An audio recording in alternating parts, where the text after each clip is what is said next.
Hello, everybody. I would like to welcome all participants. Today we will talk about challenges which we are facing in logistics, war economy, opportunities, and respect for business.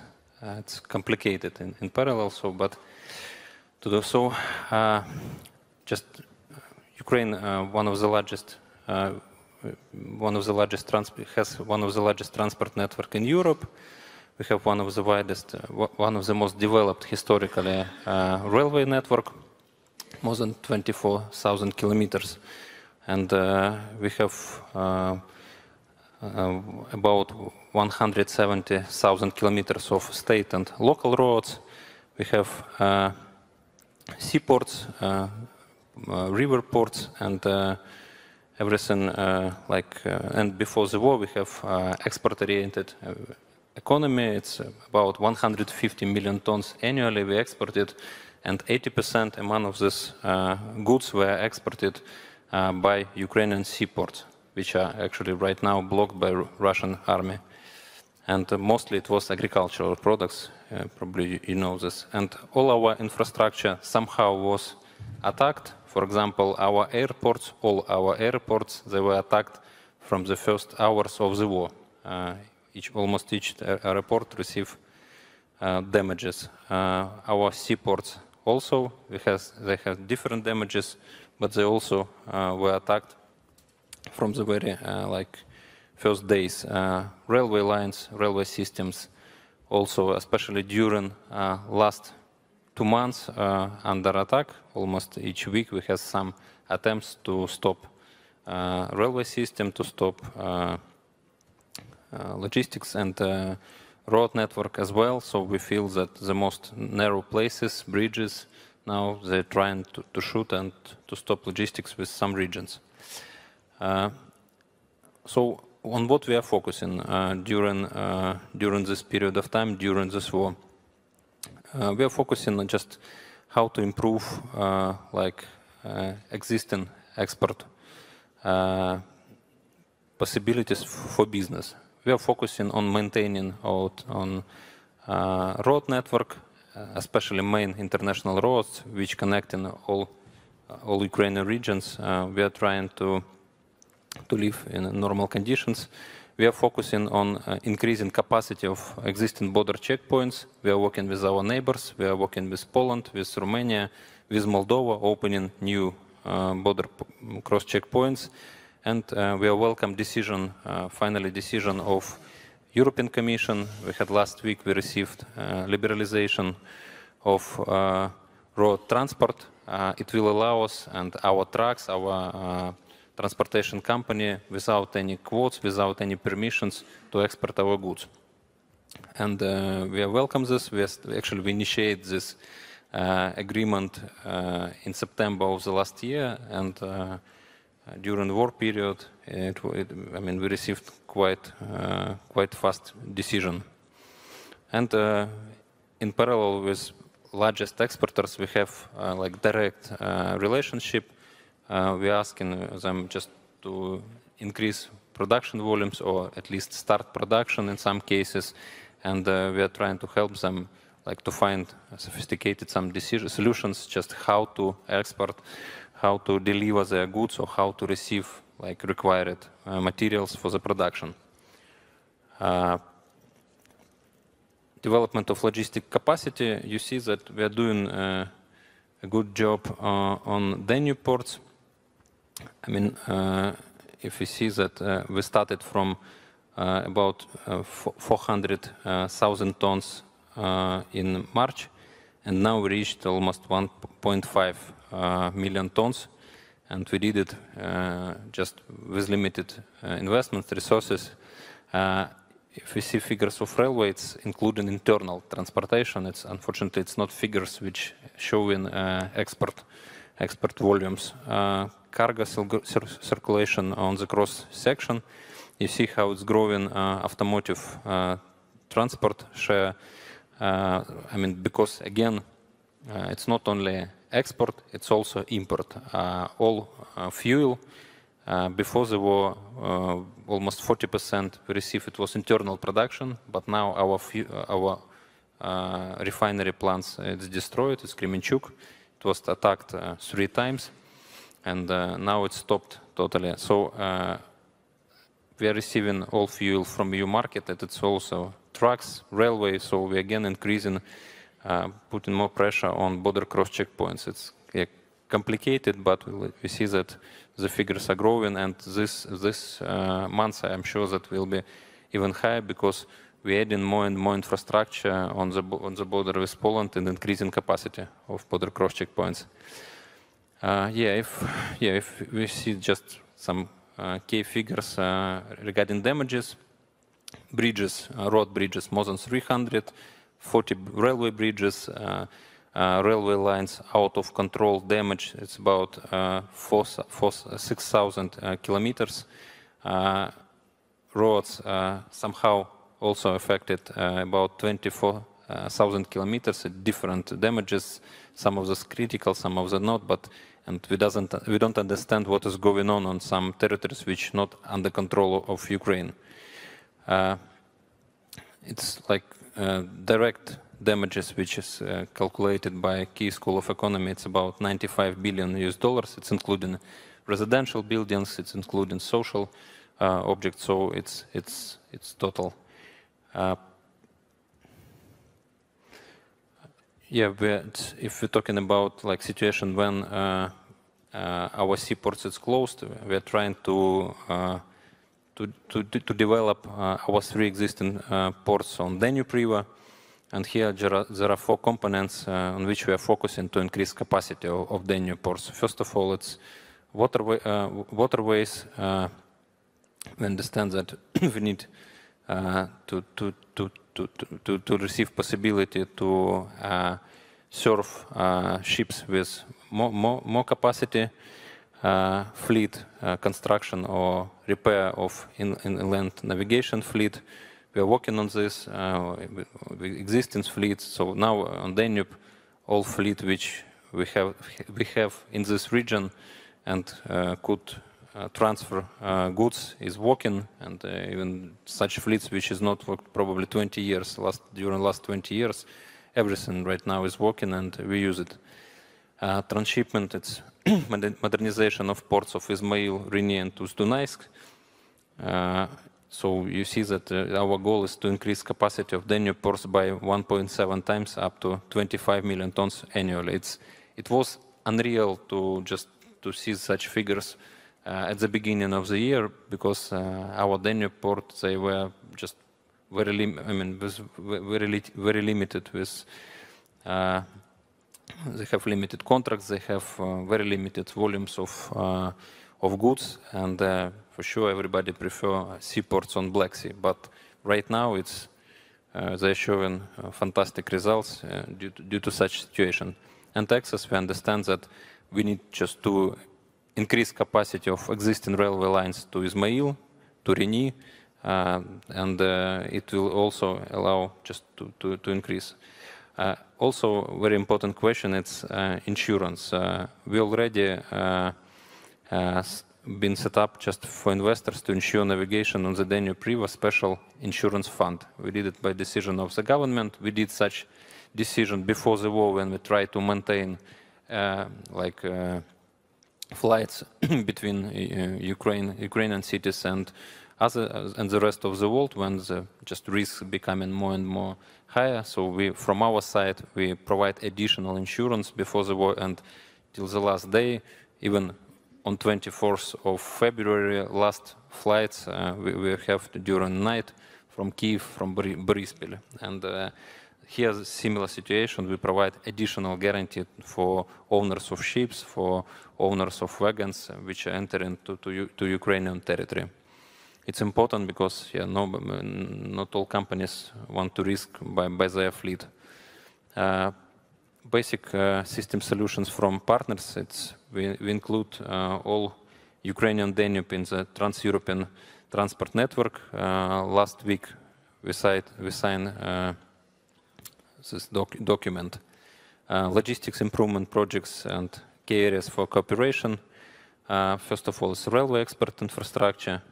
Yeah, we told that it's important we discuss strategically to connect with European Standard Line all Ukrainian key cargo hubs. We are working on this, and this realistic. We understand that its investment was about 1.5 billion US dollars. It's not high-speed railway lines. We're talking about cargo transportation. It's not for high-speed passenger transportation. Border checkpoints. We have first results with our colleagues from Poland. Before the war, we designed new border cross checkpoints, which we planned to construct on the border with Ukraine and our neighbors, but due to the war, unfortunately, we cannot possibility to do such like perfect new border cross checkpoints. You see on in the picture in the middle, there are these temporary buildings which were provided by our colleagues from Poland during several days, and in 1 week we almost doubled capacity of Korchovo-Krakovets border cross checkpoint for trucks. And we will do similar like solutions, very cheap solutions. We apply we have such approach on different border cross checkpoints. And roads to checkpoints, we have several potential new checkpoints which could be opened on the border of Poland with Romania. And this also requires some capex in order just to construct such roads.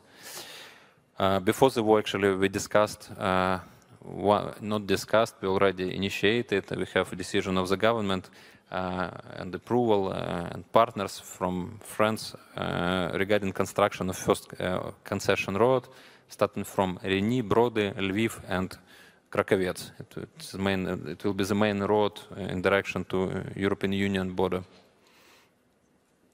At the same time, what is important just to emphasize that we are not only like investing, even with our limited possibilities right now from our side, business is not also wasting time.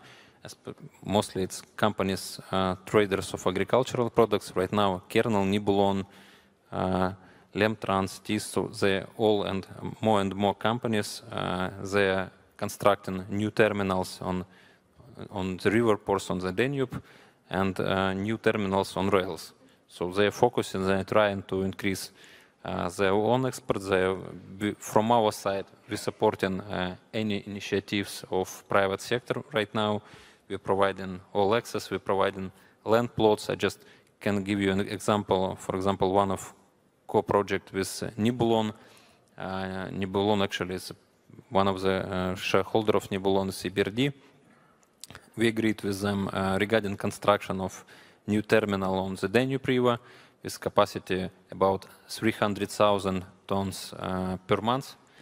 And next day we received decision of local authorities about giving them land plot for not mistaken, for 50 years, 21 hectares in 1 day. So, and to be honest, I mean, it was about 2 months ago. Now I see a picture that they're almost finishing in 1 month. So we will start operations in this terminal. So, I mean, now it's good opportunity and without any bureaucracy from all level of authorities, local, state government. So business could invest and receive very fast results. We understand this. And digital reconstruction management at all stages of implementation projects, we understand that's important. We understand that partners, business, civil society need to receive access regarding implementation of such projects on all stages. It's important not only on procurement side, the side of development project, finish and supervisory. So we received this experience with working with CBRD, with World Bank. So for us, it's absolutely clear, and we implemented a lot of among this experience. For example, supervision of project implementation on even on projects which we financed from the state budget during the last 2 years. We already invited many companies from EU, from different like countries, Austria, France, Poland companies. They provide us independent supervision on project implementation on any projects in many spheres. So from our side, probably that's it. Yeah, if Thank you very much. Yeah. Thank you, Mr. Minister. Thank you very much.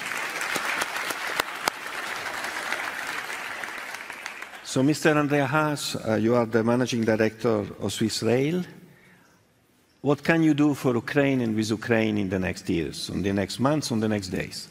Thank you very much, Your Excellencies, ladies and gentlemen. Thank you very much. I think I would like to start my small introduction with a statement you made this morning, because I heard that the railway system is the vein which transports the blood in the Ukraine. And I love that statement very much. I think this is during the war like that. It will be later like that. And I think it shows how important it is to have a mobility in a country. Yes, I'm representing as well team of Switzerland and industrial Association for Railway and Mobility Technology. There I would like to say we very close work with our colleagues in Germany and Austria. I mean, we have a very good connection in between. Let me very shortly say, I mean, Switzerland is a railway country and has a very good mobility system. Probably you had not the chance to use it. Most of your people just flew in, as I heard. But yes, our system is very good. We have the most punctual and most reliable system in Europe. We can be very proud of that. We reach up to 97%. I think people are spoiled in this respect, even, I would say. Most of our people came now through the Gotthard, which is a 57 kilometers tunnel, and made the journey very comfortable. What I want to say with that, we are not using cars because our public mobility system is so good that we even don't think taking a car.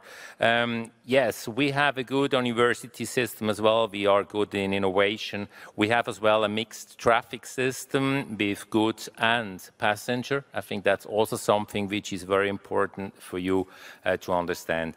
Very shortly about our industry. We have a lot of middle-sized and small companies very active, and we can provide a complete system for railway. We can do the planning, we can do the infrastructure part, we can do rolling stock, we can do a lot of things. And I personally had the chance to do business in Ukraine with Luhansk Locomotive Works, and I was very happy because it was an excellent project and a very good experience for myself. Unfortunately, this part is now not anymore, let's say, in your position. I think what is good in our export and industrial companies is that we are very much export-oriented because our market is very limited in Switzerland, as you can imagine. That means by history, we are very, very much experienced in export and in railway.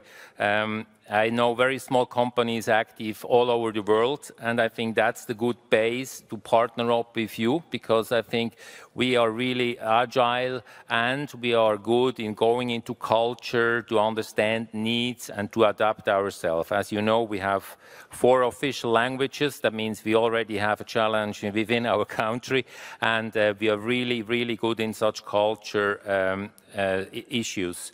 Yeah, now, your basic question, what can we do? I think we started to have very good discussions this morning. Thank you very much for that.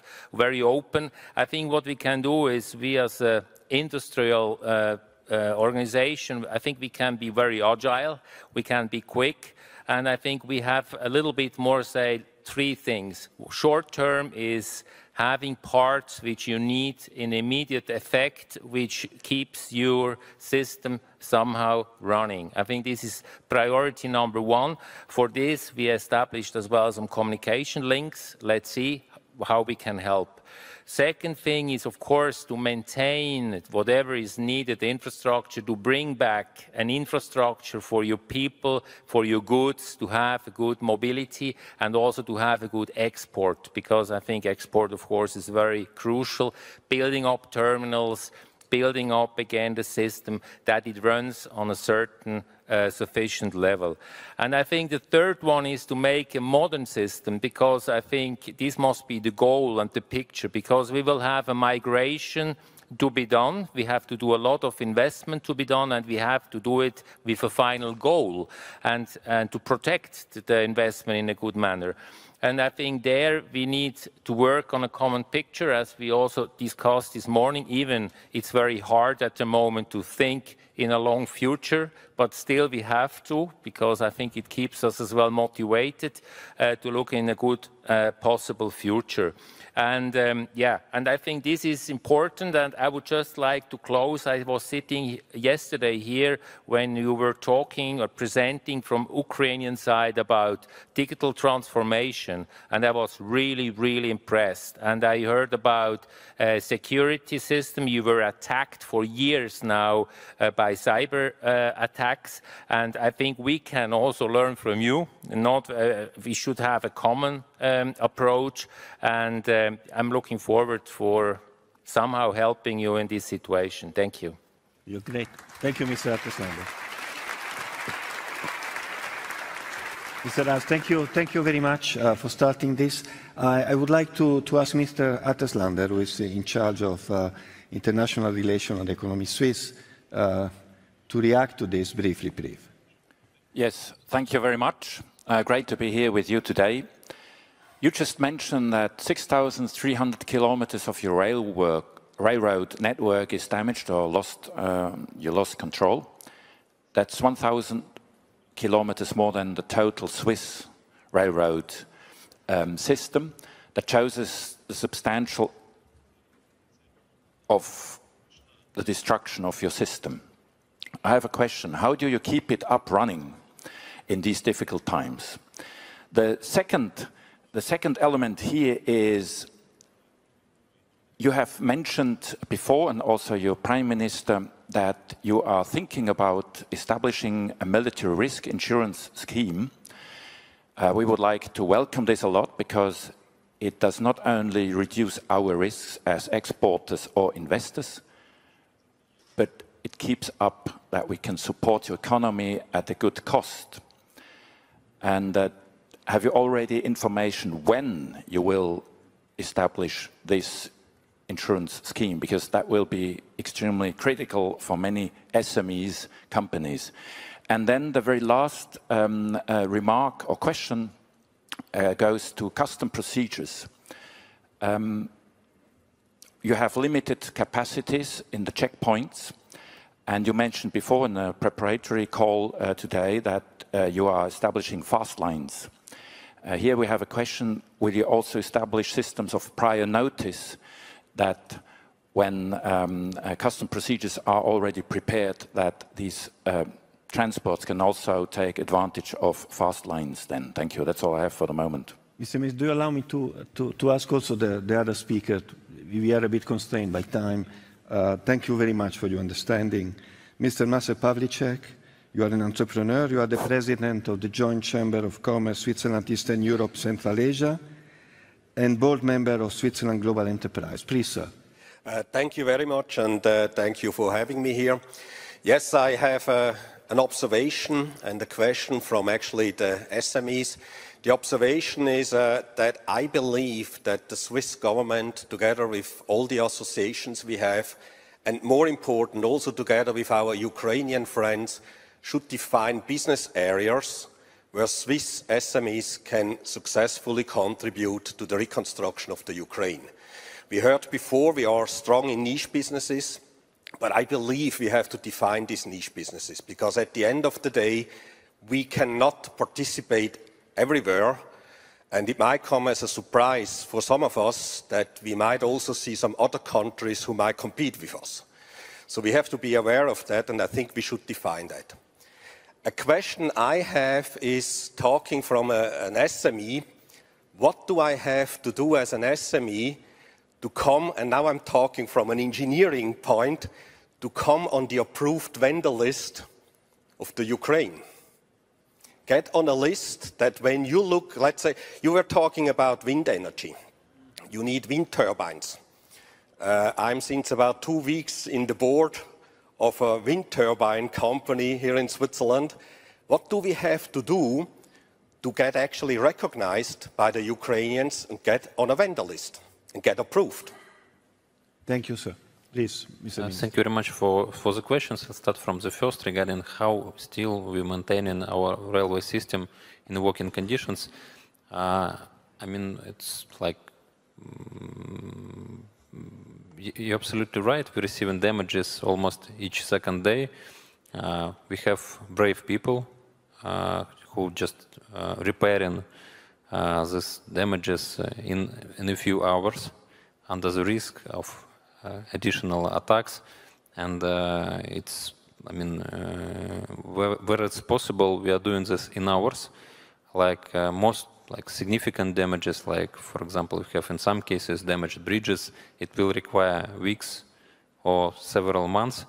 But I mean, it's just, we understand that without this, all our military logistics or all our just logistics, which is critical for our economy, won't work. So just it's like we're not even discussing internally what we need to do. So it's like basic level. Regarding insurance, as I mentioned, we already did like first steps, which is critical to our sector. And to be honest, I mean, it's not so, I mean, we can afford ourselves right now as a government to provide this guarantee. So it's not so expensive to just to cover losses in case of something will happen with container or some wagons or small vessels which works on the river. I mean, it's not so expensive. If we discuss in more complicated things like protection of investments or becoming investments like cheaper, I think we start discussion with World Bank team regarding insurance from their side. They have such mechanisms. We are ready to provide, like depends on the volumes of projects, guarantees from the government side. Just, but to be realistic, I mean, it's better to have like this, in this case, like common project or common approach with World Bank or such institutions, because I think otherwise, I mean, it will provide you, in this case, it will provide you additional guarantees for business. But in case if it will be enough guarantees from the state, from the government, we are ready to do this. The third question was regarding just SME, I remember, but before was a question, please remind. Sorry?